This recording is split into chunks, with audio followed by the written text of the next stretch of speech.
Hi guys, just updating you on what's going on with Cell. With the lockdown we're having to go back online and by the time you see this video we've already done at least one session back on Zoom. Not ideal. I had a great time meeting up in the flesh just before the lockdown came on. That's been absolutely amazing and fantastic for us all. And we started working our way through this book called Everyday Supernatural by Mike Pilarchi and Andy Croft from Soul Survivor. The tagline says, living a spirit-led life without being weird. And we've been looking at how to receive the Holy Spirit, how to hang out with God, and how the most important thing we can look out for is God's presence. This week we're on chapter 3, God's power, our weakness. And it's basically all about the idea that living life in the Spirit and being just everyday supernatural involves us relying on God.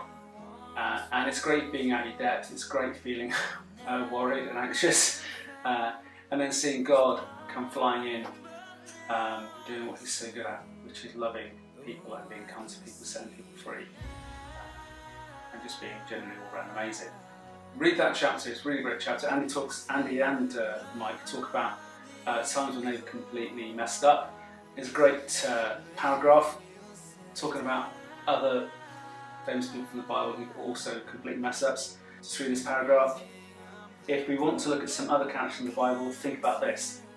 Noah was a drunk, Abraham was too old, Isaac was a daydreamer, Jacob was a liar.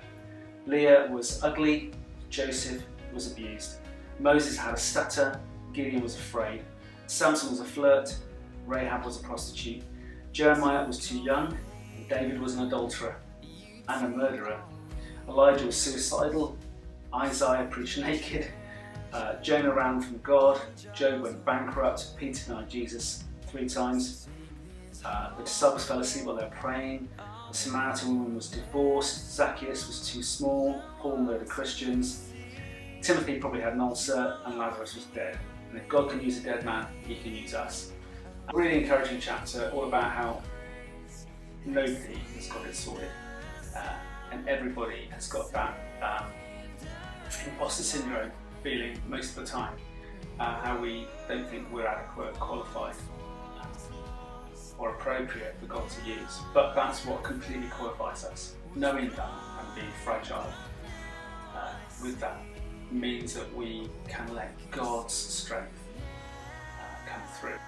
Paul says in Corinthians that it's his glory, his power is made perfect through our weaknesses. So actually being weak is actually a very strong place to be, because when you're weak and you admit it to God, then he comes through with his power. So read chapter 3, it's really good. You can also check out the message, which should be on your links. We've emailed you a message by Mike at Soul Survivor 2017. If you look really carefully, you'll see Camden Baptist Cell in the crowd. We were there. So next week we're going to be looking at another chapter, and I'll give you a bit more details on that later. Let's look forward to lockdown. Love you guys.